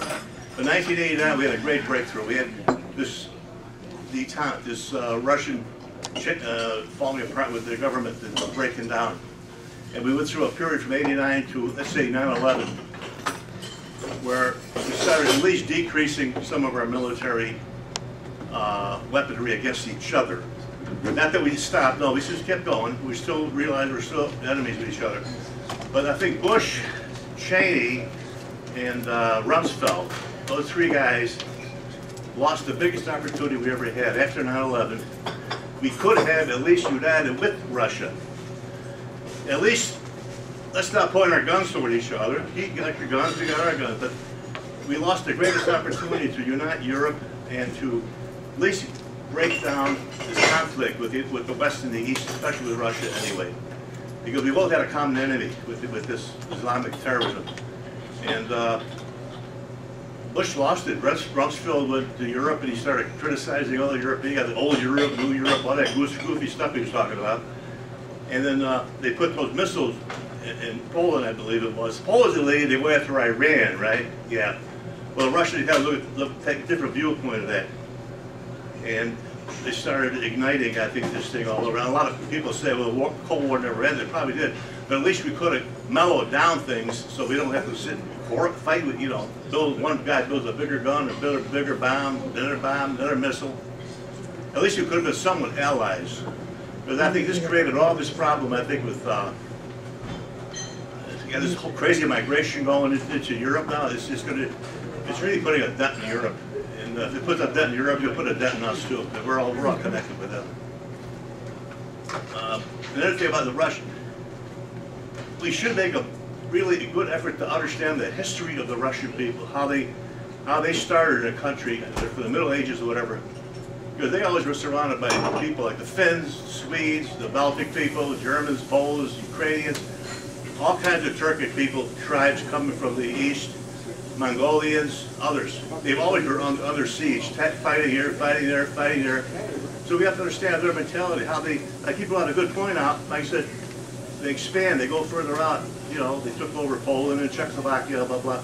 All these countries, they expanded their borders, so you wouldn't get closer to them. But we have to understand that point, I think, to understand the Russians.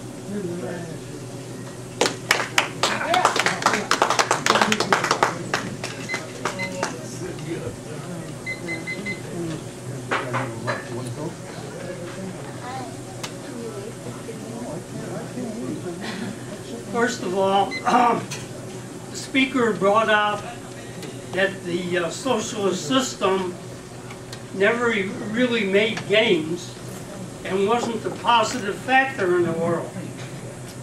But as you remember, in World War I, the Russians lost the war and they got rid of the Tsar, and after a little while they started to put in the 5-year plans. Before that, Russia was the weakest link in capitalism in Europe. Very poor, didn't have anything, didn't have much of a working class, didn't have hardly any industrialization and things of that nature. It was only under the Stalin regime that somebody don't like, a lot of people don't like, and some of it I don't like either, but they had the 5-year plans. And the 5-year plans allowed them to defeat Germany in the Second World War. Otherwise, Germany would control all of Europe if Russia wasn't in the Soviet Union, wasn't in that picture. So you could look to that to see the positive things that happened there. Of course, it wasn't successful in the long run, and I asked the Chinese ambassador when he was here, what's the reason for that? And he said the people there didn't get enough gains. In other words, economically, they were still very backward. And a large part of that because of the fact that they had capitalism on a very low level and didn't have much production facilities. And then what happened was the leadership knew that the Germans would come into Western Europe, so they located a lot of their industry in back of the Ural Mountains. And the Ural Mountains, the Germans couldn't get there. So then they counterattacked, and they had a very big tank fight. I think it was in Leningrad, and the people in Leningrad were just about starving, and it was this big tank attack. They defeated the Germans quite a bit. So there was gains, but it didn't benefit the majority of people in the long run, and that's why I think they had a counter-revolution under Gorbachev.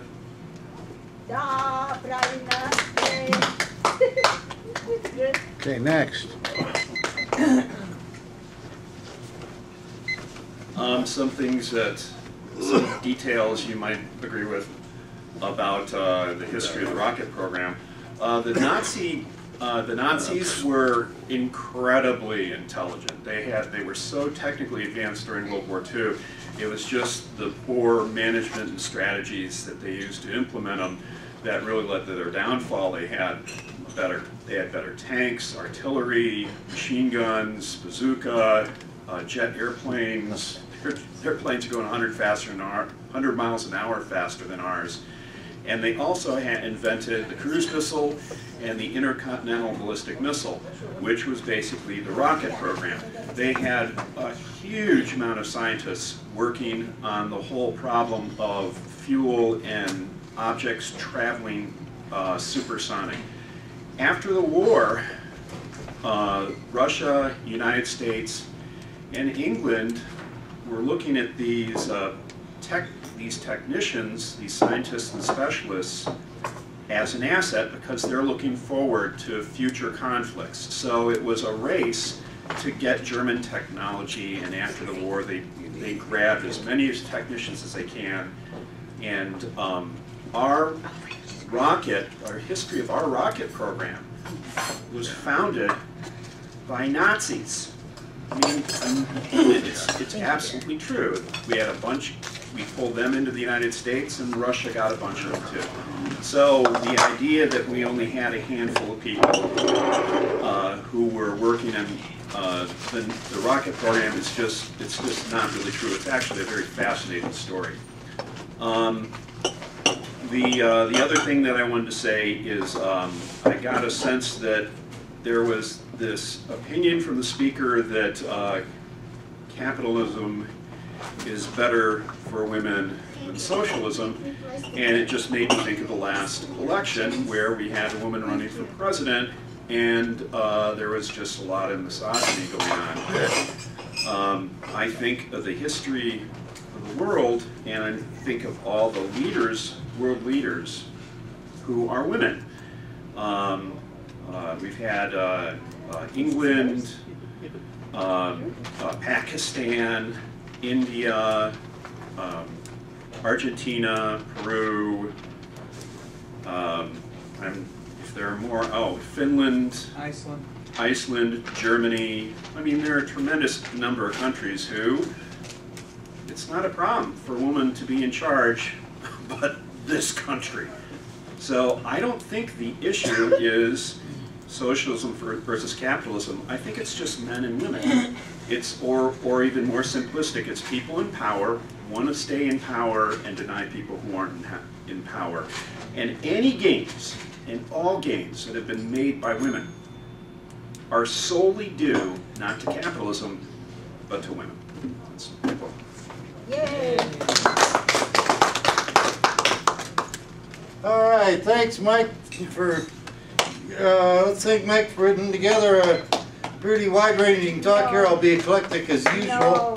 Here are a number of things. Number one, the American space program was more lethal in total to participants than the Soviet.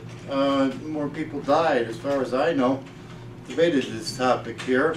And in terms of World War II, the Russians had fairly good technology in areas such as the winter gear for their soldiers, the development of the T-34. The Germans tried to some scheme that technology was going to win the war. The U.S. has a thing like that. You can get a grant, and you all have to do a proposal for a death rate, and they'll give you some money. They were desperate for victory at that point because they knew the odds were against them. Very little technology. The development was jet propulsion. I represented the employees there, matter of fact, at the lab there. Engineering in the Soviet Union was superior to that in the United States at the time. They emphasized this in the curriculum of the schools. One of the things that came out of the space race was that people don't know this. Science was not in the curriculum of the elementary school systems in the United States. It did not exist. He put down the bureaucracies. Oh my God, the bureaucratic guys were making decisions. When they put together the Department of Homeland Security, there were serious discussions about putting all these military types in one department without civilian control. Believe you me, this was discussed very much among the bureaucrats who organized the federal government of the United States. And he's saying, oh my God, you had bureaucrats in charge making decisions. This is what we needed here. Women, International Women's Day in March was first celebrated in the Soviet Union. Right after the revolution in 17, the first thing they did was see to it that all women learned how to read. And they were elevated to positions of leadership. And to say that the socialism, the capitalism treated women better, that's an absurdity. That's somebody that hasn't read a history book. But they have some positions of leadership throughout the society. The other thing is, amazing thing is, you see, this country, the amazing story is, he hit on it, from feudalism of 1917, within 50 years, they're leading the space race. This is the achievement. This is the achievement of socialism here. The other thing is, I don't think our speaker understands bureaucracies. When you have a bureaucrat, he's in charge of people of many disciplines. This guy, this guy, this guy, the scientist. Research teams didn't exist until later in the century. The chief of the bureaucrat in charge is multidisciplinary and has to make, and it's an efficient way. Bureaucracies are very efficient. They fill occupants, if there's vacancies, there's different ways of organizing them. Yes, they can get the job done very well, much better than any other system that you can come up with, and I'd like to hear your alternatives then to it. Anyhow, thank you very much. By the way, the other thing that came about, I was thinking of here, is even today, to show you what they were scared about at the time, was that now we call it scientific illiteracy, that the American public, because of their lack of training. But seriously, the Russian engineering in World War II, the T-34 tank is the superior weaponry, and there are other designs and things like this. The Germans thought they could throw everything in, and somehow there was some miraculous weapon or technique or technology that was when they saw that you can compute the odds and the logistics of warfare. Anyhow, all right, thank you very much. Come again when you got another one. Marina. I thank you for your presentation. I had a question I wasn't able to ask because we ran out of time for questions. You were very emotional when you talked about the astronaut who went up knowing that he was going to die, knowing that he was using faulty equipment. It kind of in my mind begs the question about the Challenger and Kristen McAuliffe, did the engineering team or did the bureaucracy at NASA know that the O-rings were defective and that the space shuttle had a reasonable probability of blowing up? And also, is NASA itself a competitive organization, or is it a very closed bureaucracy? Thank you. All right. All right, anybody else rebutting? Andy, go ahead. Go ahead and get up there. Okay, Mike, before I start, was I correct in assuming that you mentioned that America was attacked by Muslims on 9/11? Uh-oh, I've done it this time. Are you still in that camp, or have you revised your theory with thousands of other scientists around the world? No. No, you don't believe in the official story anymore, and no, you still promote it? I still believe that we were, well, you have to remember in 1993, after the first World Trade Center attack, I read all of Osama bin Laden's interviews, articles, plays, and poetry here. So in 1993, 1994, I immersed myself into Osama bin Laden and Al-Qaeda and what they were. So when 9/11 happened, I called a friend of mine who teaches at the Navy War College, and the first thing I said to him after the second plane hit the building was, it looks like Osama bin Laden finally did it. Okay, so while most Americans did not know who Osama bin Laden was, I had already read his poetry, his plays, his interviews, everything like that. And before I called my friend, I actually called my wife at the time, and she was working at the Hancock building. And I said to her, America's under attack, you need to get home. And she said, on the news, they're saying it was an accident. They're saying the second plane flew in was a mistake, an accident. And I told her, get out of that office and get home. It turns out there was a group of 7 men who were waiting on a flight, but O'Hare is notorious for being late on flights. Half of the men at O'Hare these 7 men didn't know they were going to die. The only people that knew they were going to die on each flight was the guy who took over as pilot and the guy who went into the pilot booth. Everybody else thought they were doing a hijacking. So when they started to see the planes crash and people die, they got up and ran. This is all on footage. And I believe they were going to come to Chicago, and I believe they were going to hit the Hancock Center, which is a conspiracy theory I have, very different than yours. And also, when I look at the Flight 93, when I watched Flight 93, they took the plane and everyone, let's recount what happened. Can you get a mic? Yeah, let's recount what happened, because that's the topic. I'm trying to keep it. Yeah. Okay, let's recount what happened. Bush is reading to children in a classroom. Yes. Okay? All of a sudden, somebody comes up to him, says a plane's crashed into the World Trade Center. He keeps talking. Then the second plane hits, and it's obvious something is up. He ends the story, he leaves, he cuts on his laptop, and on the laptop it says, Bush, you are next. This is parodied. This is parodied in the movie Skyfall, in the James Bond movie, where M opens up her laptop and sees a warning. This has been declassified in England. It's still classified in America. So I'm not giving away a classified secret. It is open source. So Bush reads, Bush, you are next, because Osama bin Laden has been reading every keystroke on the laptop that Clinton and he had. Now, That's why when the proclamations from Osama bin Laden came out, he was calling Bill Clinton an adulterer before we even knew about Monica Lewinsky, because he was reading the emails. So, and actually they bought the device they used from Harrison, the FBI agent who became a spy.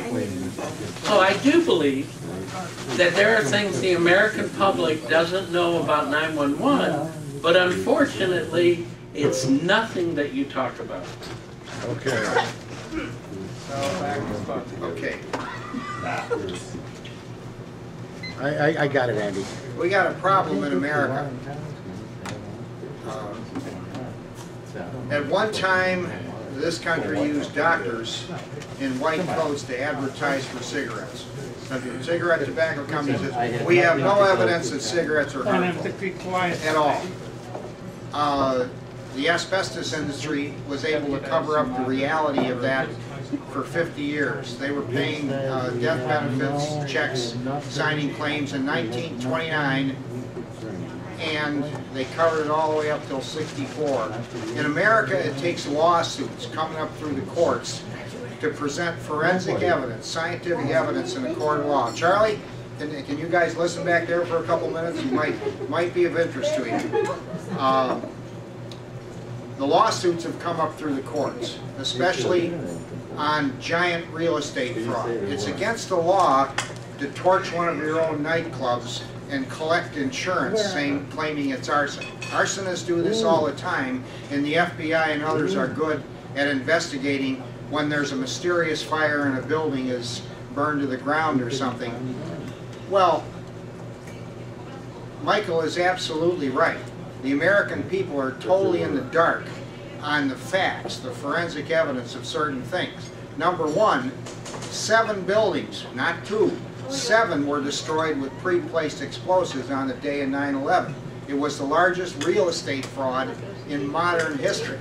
And then the developer didn't want to pay for his own. Michael is a very educated man, I'll say this. I don't understand why people say, on a wide variety of subjects, I'm educated, but on this, look at me, I'm dumber than a 5th grader. I coach 7th graders. 7th grade students can understand the forensic evidence of what happened on 9/11. Every piece of what we've been told about 9/11 has been proven to be a media-generated mythology. 9/11 was sold to us as a Hollywood movie. Actually, there are 2 movie producers. Michael, you might know those producers. There's 2 people that said, hey, this looks like a movie. In fact, it looks like my movie that I made of a terrorist driving a plane into one of the towers. 9/11 was a Hollywood scripted, sold event with the help of the media. Without the media running no coordinated investigation, it would not be possible to keep the American people in the dark about the simple facts. 7 buildings were destroyed. The 2 twin towers were dustified and rolled sideways in the wind as a cloud of dust. These are facts. These aren't opinions. No conspiracy theory. The only real conspiracy theory is the one promoted by Mike and the U.S. government that said 19 crazed Muslims got lucky and attacked us on 9/11. That's the conspiracy theory, and Department of Homeland Security, ICE, the Patriot Act, all of this stuff was prepared to go before 9/11. The Patriot Act was dumped on Congress a few days after 9/11. Dick Cheney says, sign this. Congressmen said they wanted to read the Patriot Act before they signed it. 2 days later, 3 days later, they got anthrax letters in the mail. It came out of the Fort Detrick's. The anthrax mailings were all American. None of this was done by Muslims. I made some comments tonight on the way over here, just simple facts. Killing is profitable for people who produce the products that kill. Smedley Butler wrote that. War is a racket. War is more profitable than peacetime for some corporations. Poisoning, polluting the air, water, ground, killing millions of people, animals for profit is clearly more profitable than running a clean operation. And 4 minutes, Andy. These companies, give me just a few seconds. These companies say it's not personal, it's just business. And using voter fraud, this is what we need to know. Voter fraud and voter suppression has kept criminals in office after we vote them out. It's not personal, it's just business. So we're not going to make any progress as a nation until we pull our heads out of the sand or the clouds or wherever else they're stuck promoting mythology like what Mike just gave us. Thank you.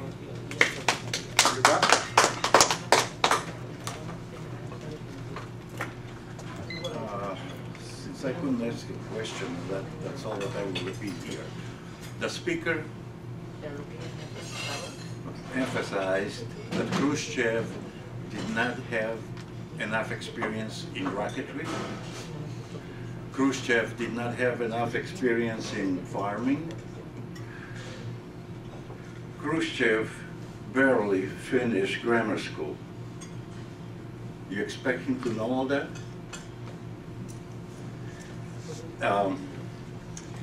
Actually, in here, like in Russia, when you have a political position, education doesn't count, really. Okay, Mike, are you ready to Yeah. Okay. You got about 6 minutes. Okay, so Flight 93, when it was taken over by the passengers, was on the way back to Washington, D.C., which would fit the threat on the laptop that said, Bush, you are next. Because everybody presumed that plane was headed towards the White House. No, maybe it was, maybe it won't. We'll never really know, but what we do know is if we look at the flight pattern, it was going directly towards 3 Mile Island. Again, not a conspiracy theory you deal with, but one I study and deal with. As for women, women in our society, Hillary Clinton is the worst example you could possibly think of. I happen to have supported for many years Dianne Feinstein running for office. I think Dianne Feinstein would have been a great president. But to see Hillary pretend to be outraged at Donald Trump's treatment of women and presume that we don't know what Bill did, insane. The reason the Democrats lost is they forgot about the working and middle class. That's it.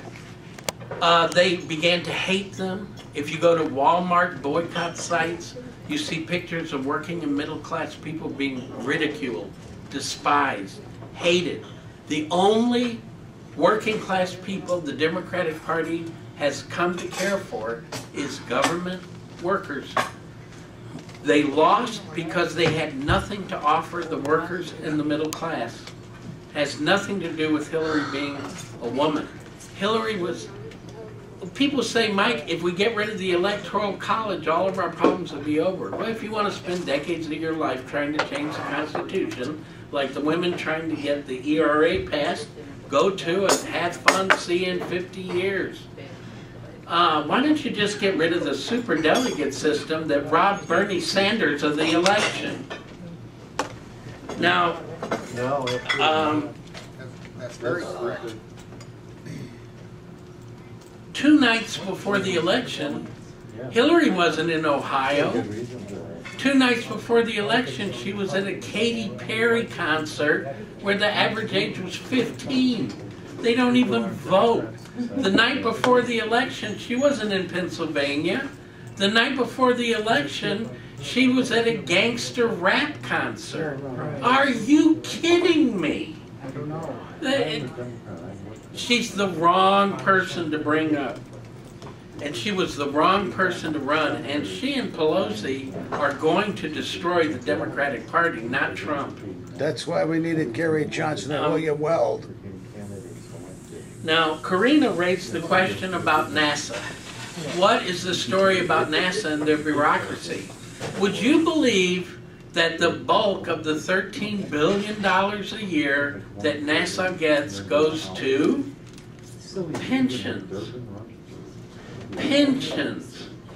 To keep pensions afloat. Sounds impossible? Look at all of our unions right here in the city who Mayor Daley stole all the pension money from. Where's all that money going to come from? All Bush wanted to do was put in $100 million that wouldn't be eaten up by the bureaucracy and restart the space program. And the Democrats said, no way, Jose. But they got no problem with $13 billion, the bulk of it, going into pensions. No problem at all, that's fine. Come on. Come on. You can't support that.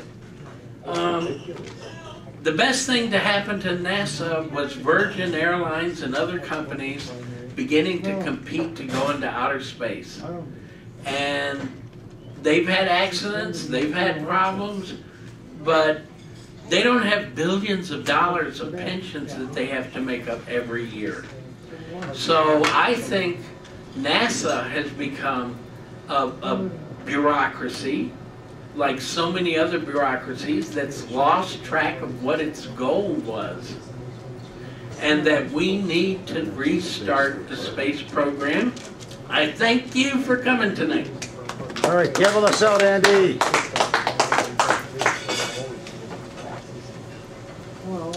But Mike. Okay, thank you all for coming tonight, and we are adjourned. We will see you next week. Did NASA know, did they know that the Challenger was dangerous before the people?